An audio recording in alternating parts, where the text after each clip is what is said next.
Hello and welcome to the Gavel. I am Terry Ikumi. The National Assembly may have suspended plenary till the 28th of January, but that does not mean other legislative activities like the oversight function and committee meetings are suspended as well. One of such as the House Committee on Power, which has asked the Nigerian Electricity Regulatory Commission (NERC) to suspend the planned increase in electricity tariff. Now, NERC had earlier announced that the increase will take effect from the 1st of April 2020. The committee chairman, Aliyu Magaji, gave the directive during a meeting with the Ministry of Power and NERC on the rationale behind the increase when the House had already passed a bill which criminalizes estimated billing. Now, that bill, which was sponsored by the Speaker, was due to the allegation that the distribution companies have refused to meter customers because it pays the discos more to estimate their bills. The committee also described as illegal President Muhammadu Buhari's directive to transfer the Nigerian Bulk Electricity Trading Company from the Ministry of Power to that of Finance. Well, that's our first report. Another round of consultation. Representative of the Minister of Power and the Nigerian Electricity Regulatory Commission (NERC) appeared before the House of Representatives Committee on Power to explain the increase in electricity tariffs.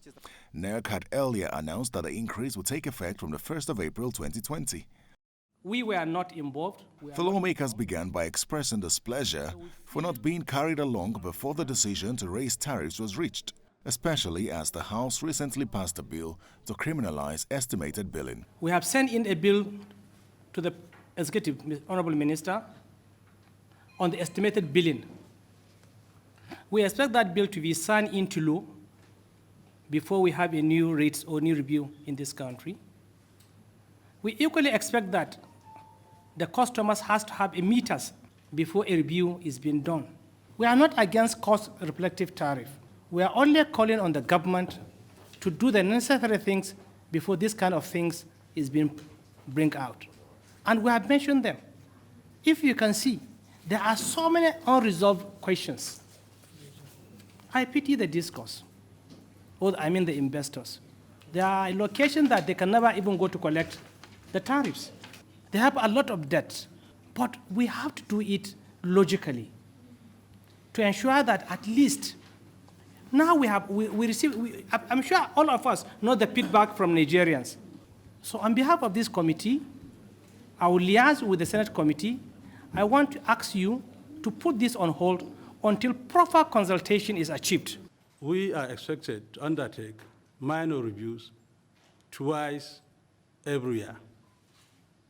So what we did essentially in this review was a minor review. What does a minor review entail? It entails reflecting actual macroeconomic indices that might have changed in the course of a year or in the course of 6 months. It is important here to say that by the rules of the Commission, which this Honorable House or the Honorable National Assembly bestowed on us based on the Electric Power Sector Reform Act, NERC is responsible for determining tariff methodology. The lawmakers who made this law did not seem to be familiar with that portion of it. I've tried to look at the law. I want to know exactly which portion of the law, of the act, give you such power to do minor review twice in a year. It is the act that gave us the power to come out with the methodology. So that is it. You said the act gives you a power to do it. Okay, I withdraw that statement. The act gives us the power to ensure that, yeah, to ensure that these utilities get full cost-reflective tariff. The next agenda was on the Nigerian Bulk Electricity Trading Company, which is the manager and administrator of the electricity pool in the Nigerian electricity supply industry. The presidential directive recently transferred the company from the Ministry of Power to that of Finance. We received a directive, presidential directive, that embed is moved. The supervisory is moved to finance, because even before now, The Minister of Finance was the chairman board of MBET. We are talking of the law. I'm sure somebody must have misled somebody somewhere. This law is yet to be repealed or reviewed. So MBET still remain, as far as this parliament is concerned, in Ministry of Power. Unless, of course, we change the law. Now, when federal lawmakers resume from their holiday, there are a number of bills that will take center stage. One of them is the Electoral Act Amendment Bill, which was rejected 4 times by the president last year. In withholding assent for the 4th time, President Buhari's reason was that its proximity to the 2019 general elections was questionable. The National Assembly has agreed to work on the bill in good time before the next general elections. So what are the concerns, or better still, what are some of the concerns of the election observers and civil society organizations that could possibly be reflected in a bill that would improve the country's electoral process? Well, here's my chat with a member of a CSO, Mr. Ezenwanwagu, head of Partners for Electoral Reform. Public hearing is too I think it's too tamed for the kind of conversation that I'm talking about. Here you have to have INEC in one room, the security agencies in one room, the political parties in one room, the civil society organizations in one room, the media who also cover these elections in one room. And we're clear, everybody bearing its fangs and saying in clear terms, these are the things that, first and foremost, before we begin to codify this into some document that we can then interrogate and begin to make laws. That has not been happening. And the reason I say this is this. If you look at the way we have progressed, this Electoral Act is the most amended piece of legislation since the return to civil rule. You amended in 2010, you amended in 2014.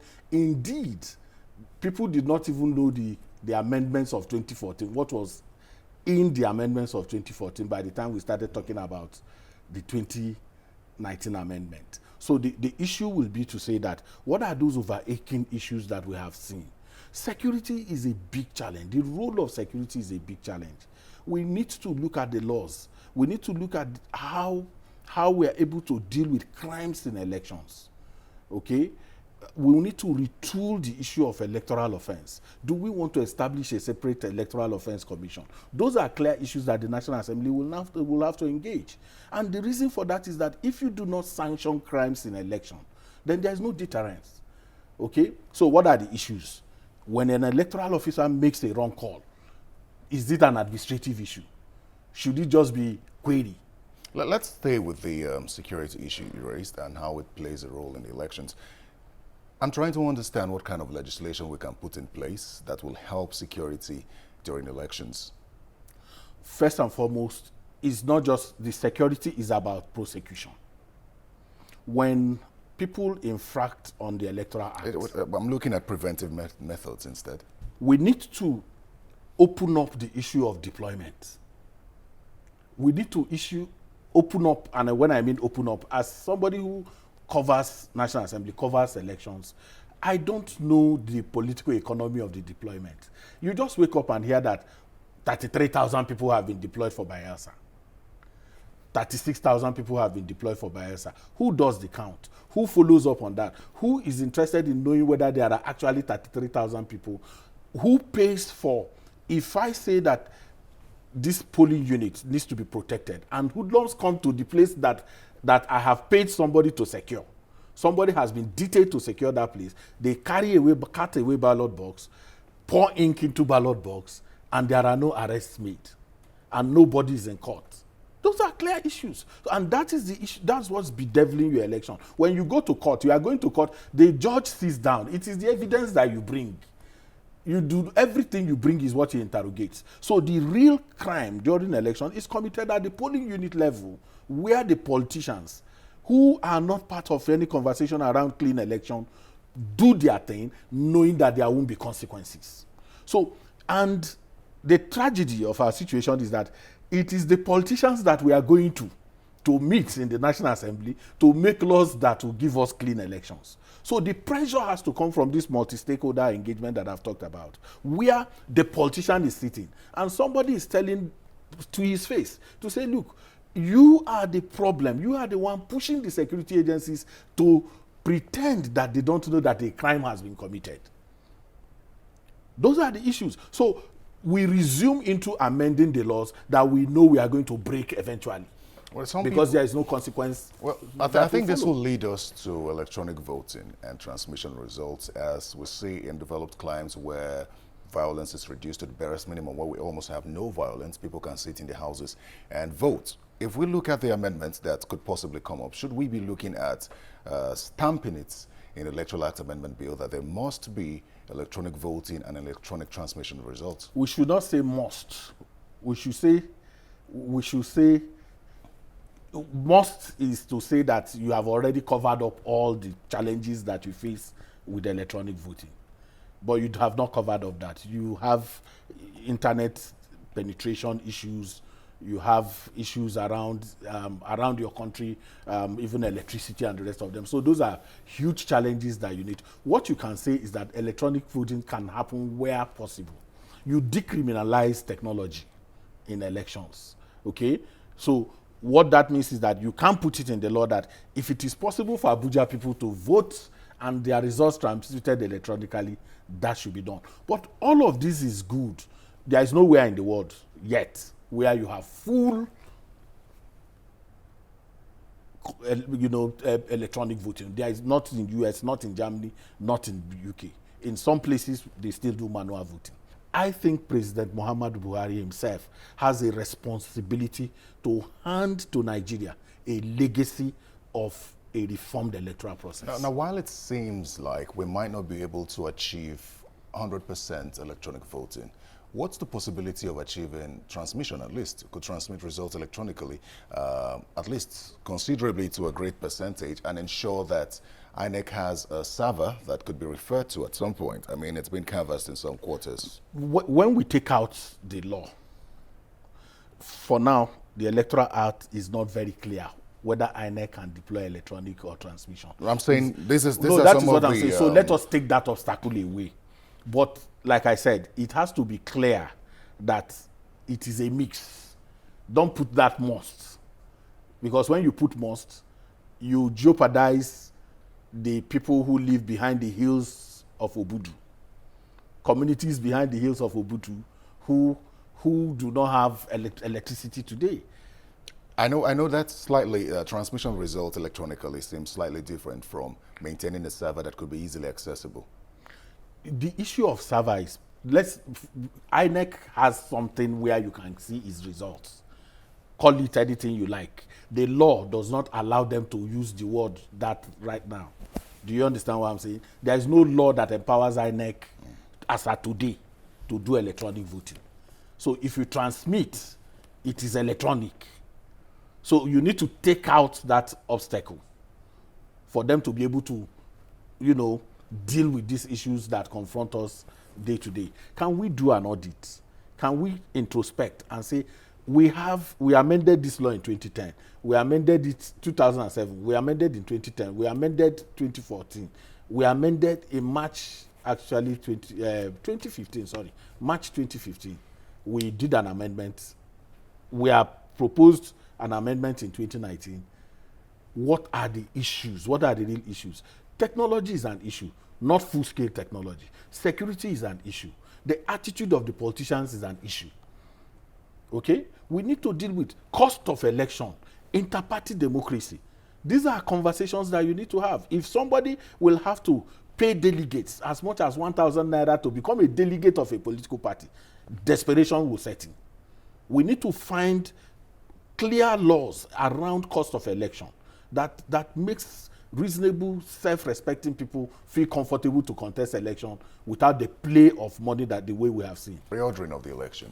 It was a major problem for the 8th National Assembly at the time because they felt it was targeted at the president at the time. Now that this president will not be contesting the next election, do you think that reordering of election will help in any way? Should it be included in this amendment bill? I don't have a problem. If you do one, every election has the reason for you that, are talking of bandwagon effect. People talk about bandwagon effect, that if the president, but we have seen that voters are becoming more and more sophisticated.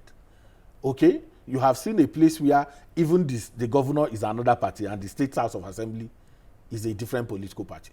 In a state like Bauchi, you even have political parties that are not, that are fringe in quotes, winning elections, even when the governor is something else. So this reordering they are political posturings that are not fundamental and deep. Okay, those are not fundamentally the issue. Whether you do one first or you do that or that, those are just, every politician seeks advantage. Anything that gives him advantage, he would want to look at it. So if you reorder, somebody loses. Somebody has an advantage in the reordering. The one who is disadvantaged by the reordering that you do will raise hell. I don't. You don't think it counts? Like I said, I don't want us to do a ritualistic amendment where in the next election again, we are ready again for another amendment. Like you said, best practices, amend where necessary. You don't amend as a matter of ritual. It's not that every election year you hold to your side. The electoral amendment should not be holding to your own side. You should be statesmanly in lawmaking and reforms. We should raise the bar. Now we have seen how state governments have refused to conduct local government elections. Is there an amendment to the Constitution or this bill that we could put in place to ensure that possibly INEC takes over the conduct of elections at the state level? So INEC may not have even bequeathed itself so well to cancel out state electoral. This INEC that is even improving now was as bad as the State Independent Electoral Commission. So what did we do to get INEC? What kind of oversight mechanism did we put to make INEC become what it has become now, in such a way that we can say it should take over local government election? So the challenge may not necessarily be, the amendment will be to tinker with and take away the overaching grip of the emperors in the states on the state independent electoral, and find a mechanism. The same way you can have the judiciary nominate, you can have media nominate, you can have civil society nominate, you can have faith-based organizations nominate people into the state independent electoral commission, and then give them power to be truly independent. But what you have in the state is that the governor, he has everything. He owns them. And the evidence is that in every state, not one state, not political party, where you have been able to have any state concede to opposition, even 5% of positions in councils, where they do have elections. In some states, there has not been any election at all in the last, in many states, there are no local government elections. Another thing that I think has generated reactions in the public space is political parties presenting candidates who are not qualified. There should be an amendment, do you think, to that? To present somebody who is not qualified? Yes, presenting, because there's a portion of that says any political candidate that presents a candidate that is not qualified, a political party that presents a candidate that is not qualified will pay a fine of about 5 million or thereabout. Is that enough? Should there be an outright disqualification of a political party or that candidate? So, first and foremost, why will a political party willfully present a candidate that is not qualified when the law is very clear about who is qualified to contest election? So even if you up the sanctions, how does it cure? Because every amendment you do should cure a malady. You saw it in Zamfara, though not disqualification, but a political party was disqualified for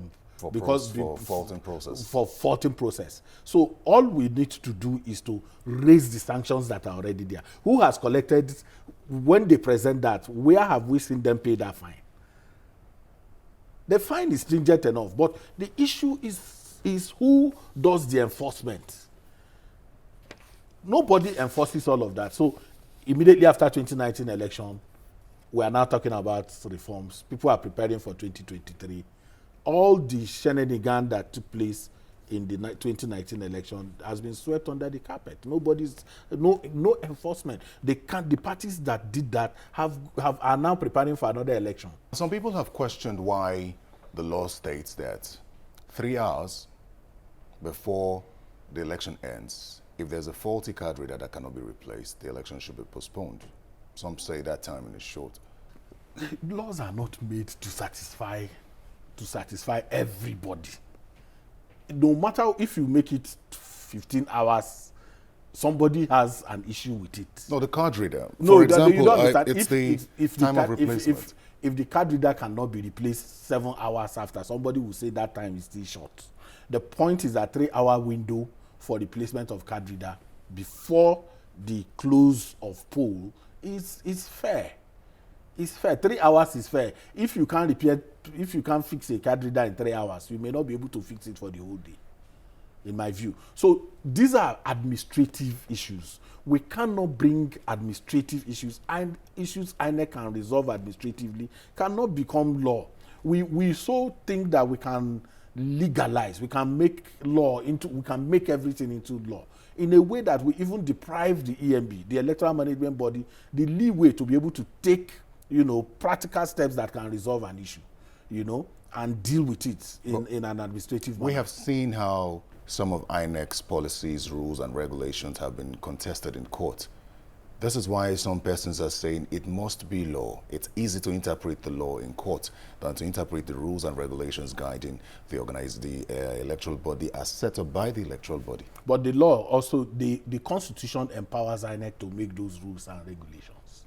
But where it seems like that will help the process, then they go back to the National Assembly and make it a law. So that Yes, for instance, we are talking about electronic voting. Okay, there is a quasi. The reason we are saying make electronic transmission of results, there is some level of electronic transfer going on, but it's not law, and so you can't admit to electronic transfer because it is not law. If you admit to that, then you have broken the law. Okay, but in the current system that we are operating, manualization is taking a backseat. So you can push for that to happen. Language it in a way that captures the reality and the circumstances. That I agree with you that there are certain procedures of INEC that should come into the Electoral Act, but we need to also be very careful in ensuring that we don't, at the end of the day, encumber the EMB in a way that it no longer can even do anything. But more importantly, we can take Justice Uwe's report. There are far-reaching recommendations in that report that we are not thinking about. We are talking about unbundling INEC. We are talking about a political party registration commission. We are talking about electoral offences commission. The reality now is that those things have become, we can't run away from them. We can't sidestep them because this INEC is overburdened. It would, in between 2015 and 2019, there was no period in which INEC could even sit back and look at its own processes. It kept on conducting one election or the other.